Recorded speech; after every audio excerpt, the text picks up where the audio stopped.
Aloha! Ito ipapakita ko sa inyong lahat yung pagkakaiba ng original piece na Tiffany & Co. Infinity Vintage Double Chain Necklace. Tsaka ito yung customized na pinagawa natin. So kung makikita nyo, sa chain talaga identical.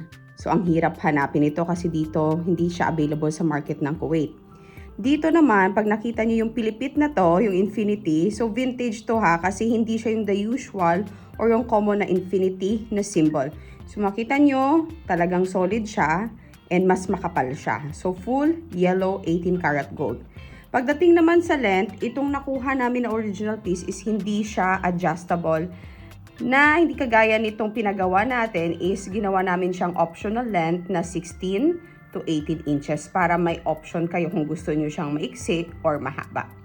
Pagdating naman sa la, kung makikita nyo, identical talaga, di ba? Kung ano yung naka-engrave, ayan, gold hallmark niya, ayan, yung gold scale. So, nilagyan talaga natin ng AU 750 para later on yan, maganda yung appraise. Tapos, ayan, engraved ng detail ng Tiffany & Co. So, nakikita nyo kung gaano siya, ayan, ka-detail. Talagang pinaglaanan niya ng oras. Kahit sa lock is identical din. So, makikita nyo, double chain siya. Ayan. O, diba? Mas maganda pa yung pinagawa natin dito sa original piece. Dami ng gasgas nito eh. Naging matte na siya. Ngayon naman, timbangin natin. Ito yung original piece. Ayan. So, makikita nyo, exact weight niya is 5.26 grams. Okay?